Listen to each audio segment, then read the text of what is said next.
Yes, kanonye mbifurize umugoroba mwiza, umugoroba umugisha, kuri uwo twumva amasaha ya nimugoroba, umugoroba umugisha, kuri uwo twumva amasaha ya mu gitondo. Turi ku mugoroba wo ku itariki zigera kuri 23 z'ukwa gatanu 2025. Birumvikana rero tuba tugarutse mu cyitwa makuru, tuba tugarutse mu cyitwa imiripuko. By'umwihariko murabizi dukora ibiganiro bitatu ku munsi, ariko uyu munsi bigendanye n'ibibazo bwabaye ndetse n'uburyo twari turimo tugitegura drone zacu kugira ngo zize kuduha amakuru ameze neza, byabaye ngombwa yuko by'umwihariko cyo ku gicamunsi tutakibagezaho, ariko ubu bibaye ngombwa noneho kugira ngo tuze dusase inzobe byose tutababwiye, by'umwihariko tubababwire muri ano masaha ya nimugoroba mu buryo mwese cyangwa ubundi. Birumvikana no tugiye kuba dukomeza kuri byinshi bigiye bitandukanye kwa Sebarundi. Ivumbi ryatumutse, ibintu byakomeye hano ku kibuga cy'indege Red Tabara, benshi bati irahari indani, ndetse ni nayo ikopa system y'ibijyanye n'ikibuga cy'indege. Amakuru yamaze kuba angeraho, hari benshi bakomeje kugenda bagaruka kuri CNDD-FDD bavuga bati nyamara birashoboka kuba aba banyapolitike bagiye batandukanye batavuga rumwe n'ubutegetsi aribo bari guteza akaga ndetse n'umutekano muke, byose gatanu kuri kagenzi kako tugiye kuba tubiva imuzi n'imuzingo tubikomoza. Wowe utari wakora subscribe rero nta kindi usabwa ni ugukora subscribe kugira ngo aya makuru agisohoka, inkuru igisohoka ikugera mu ba mbere itari yaba umuranzi, kuko iyo ibaye umuranzi ibintu biba bibi cyane. Birumvikana, reka ibintu tuze tuginjiramo rero by'umwihariko mu buryo navuga ko budasanzwe. By'umwihariko duhere mu gihugu cy'u Rwanda dusuza abantu mu gihugu cy'u Burundi, tubaye ikaze. Badukurikira bari muri Korine Mujejuru, badukurikira bari muri Korine Murangara, badukurikira bari muri Korine ya Tongo, badukurikira bari muri Korine ya Kinazi, badukurikira bari muri Korine ya Kinigi, badukurikira bari mu makorine agiye atandukanye Gitega, Bujumbura, Bubanza na za Kirundo. Tubaye ikaze. Bari mu gihugu cya Kenya, Malawi, Tanzania ndetse na South Africa, tubaye ikaze tubikuye ku mutima. Bari hirya no hino Zimbabwe, bari Zambia, tubaye ikaze. Bari hirya no hino ku mugabane w'Uburayi, ariko kandi tubasanga muri na gatandatu diaspora, Canada, Ububiligi, Ubufaransa, United Kingdom. Tubaye ikaze hano kuri TV Duniani Kote TV. Iyi channel ni yanyu mwabana mwe, nimwe mugomba gutuma iboostinga ndetse kugira ngo ibintu bigende neza. Nimba ukunda amakuru tukugezaho, sharinga video kugira ngo n'abandi n'inshuti zawe n'abavandimwe bose ibi bintu babibone mu buryo mwese cyangwa ubundi. Hari uri mu gihugu cy'u Burundi utazi ngo bimeze bite, sharinga mu video abone uko situation ihagaze. Yes, kwirukansa cyane rero sindi butinde n'Imana mwe. Turaza kugaruka Bujumbura, tugaruka ku kibazo cya Red Tabara bivugwa yuko rwose uyu mujyi iba iwukatamo mu masaha y'imugoroba, nikata mu mujyi wayo wajyanwe niyo ikotora mujyi. Turaza kugaruka ku kibuga cy'indege, hari amakuru arimo aragenda havugwa nayo ku kijyanye n'iki kibazo cya Red Tabara. Turaza kwinjira hano Igitega muri CNDD-FDD, moto ivumbi ryatumutse. Uwitwa Ndakugarika Gervas Ndirakobuca bakunze gutazana Ndakugarika, mwaba n'Imana mwe, akomeje kuvugisha benshi. Turaza kuba tubikomozo tubiva imuzi n'imuzingo. Turaza kugaruka Kibira tubabwire uko situation ihagaze. Hari amakuru menshi akomeje kugenda aturuka Kibira. Hari inkuba rwose mu kanya gato imaze gukubita abagera ku 8, ngira ngo ni inkuru igeze mu kanya, ariko si mwaba n'Imana mwe. Benshi bati iyi si inkuba, abandi bati mu buryo mwese cyangwa ubundi iyi ni inkuba. Ese koko mwe mubibona mute? Mubona iyi ari inkuba koko? Mwaba n'Imana, ibintu bikomeye. Turaza kuba dukomoza kuri byinshi cyane rero bigiye bitandukanye, tugende tuba updatinga gatanu kuri gatanu. Muraza kunyemerera by'umwihariko tugaruke gato hano za Cibitoke turebe uko situation ihagaze. Hari amakuru menshi akomeje kugenda aturuka. Turaza kwikoza mu bice bigiye bitandukanye, tugende tuba updatinga mu buryo mwese cyangwa ubundi.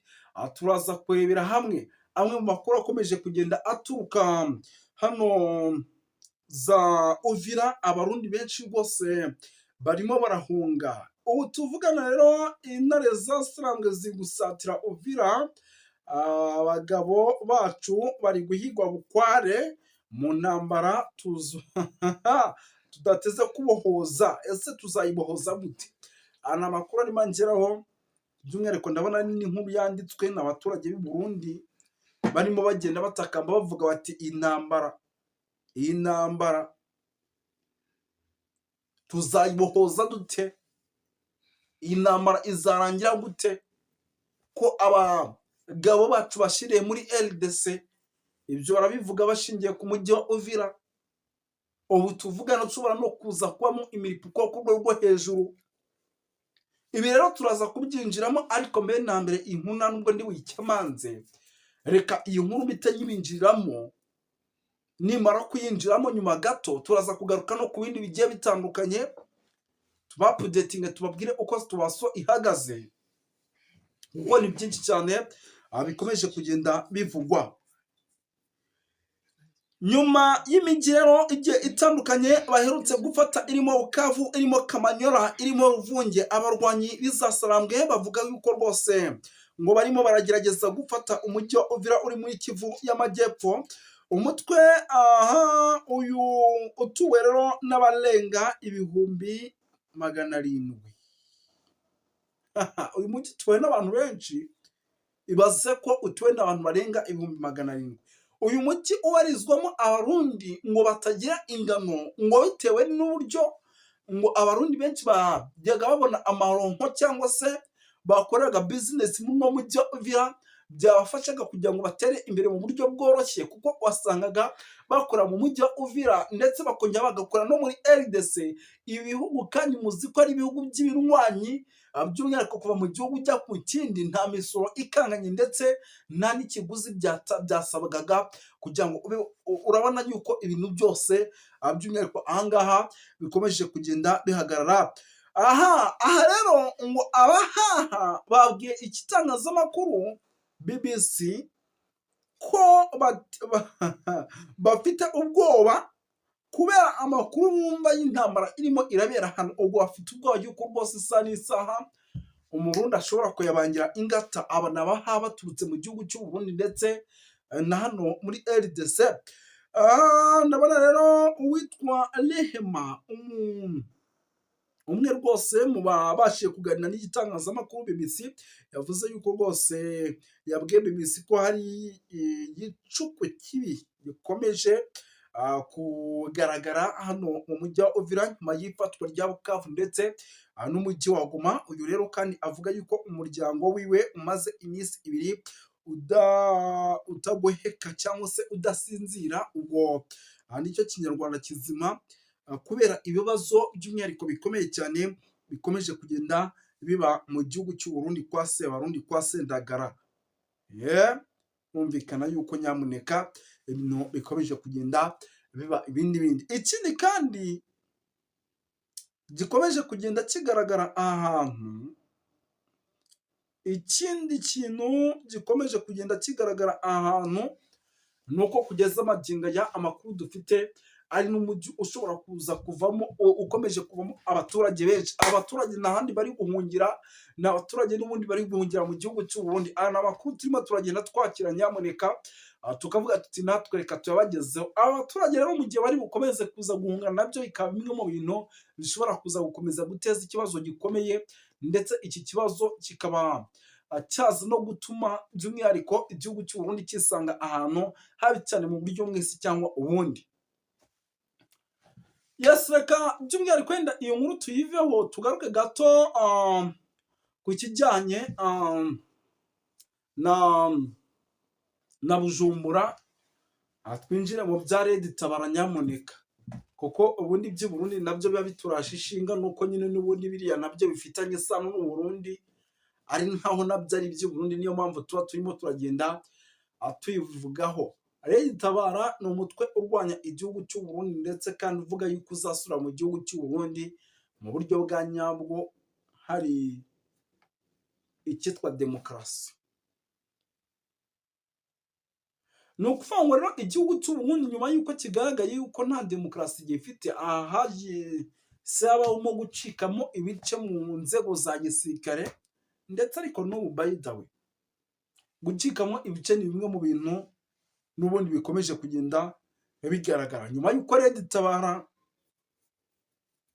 igeze gutya igakanga icyitwa umurundi ikamukangaranya. Ubu tuvugana Red Tabara ikaba ikomeje rwose kugenda ikora ibitendo, ndetse igihugu cy'u Burundi nyuma y'ibi bitendo Red Tabara ikora, banavuga yuko ngo Red Tabara ari umutwe by'umwihariko ngo ufashwa n'igihugu cy'u Rwanda, ariko ibyo igihugu cy'u Rwanda kikaba cyarabihakanye kivuye inyuma. Umurwi wa Red Tabara rero witwaje ibirwanisho uvuga yuko waraye ugabye ukomeje kugenda ugaba ibitero mu bice bigiye bitandukanye mu gihugu cy'u Burundi. Ndabona muri komine Gahanga ku munsi w'ejo harabayeho kwesurana, ariko bitamaze igihe ahitwa mu ntara ya Bubanza, aha ni mu burengerazuba bw'u Burundi, naho habayeho kwesurana. Aha ndabona rero ibice byinshi bitari byamenyekana bikomeje kugenda bigabwamo ibitero hano mu gihugu cy'u Burundi. Ni amakuru akomeje kugenda angeraho, nyamuneka. Aha ndabona rero mu itangazo ry'u Burundi rukomeje kugenda rishyirwa ahagaragara, rivuga ko amezi 9 ashize badahumeka, cyangwa se abasirikare babo bapfa abandi bagakomereka ku rwego rwo hejuru kubera ikibazo cy'umutekano muke, by'umwihariko gikomeje kugenda kigaragara mu gihugu cy'u Burundi. Ubwo rero CNDD-FDD iravuga yuko rwose nyamuneka, mu gihe Imana yonyine atari yitabaye igihugu cy'u Burundi, ibintu bishobora kuza kuba bibi cyane, ndetse igihugu cy'u Burundi kikaba kimwe mu bihugu bishobora kuza kwisanga ahantu habi cyane. Ndabona rero imodoka nyinshi mu gihugu cy'u Burundi mu masaha y'ijoro, by'umwihariko guhera ku isaha y'isaa 5 n'igice kugera zikemangwa, ndetse zimwe zigakomeza kugenda zisaka. Iri ni itegeko ry'umwihariko riherutse mu nama idasanzwe yabaye mu gihugu cy'u Burundi ku munsi w'ejo ku itariki ya 22. Amakuru rero ndabona iki gitangazamakuru kivuga yuko nyamuneka ngo bigendanye n'ukuntu igihugu cy'u Burundi gifite umutekano muke muri no minsi, ngo biri mu bintu rwose ngo bishobora kuza gutuma ngo igihugu cy'u Burundi gikomeza guhura n'akaga gakomeye cyane. Ibi ariko ni ibintu n'ubundi biba bisanzwe, guhura n'akaga ntabwo ari ibintu baba bahuye nabyo bwa mbere, kuko igihugu cy'u Burundi ni kimwe mu bihugu bihurika.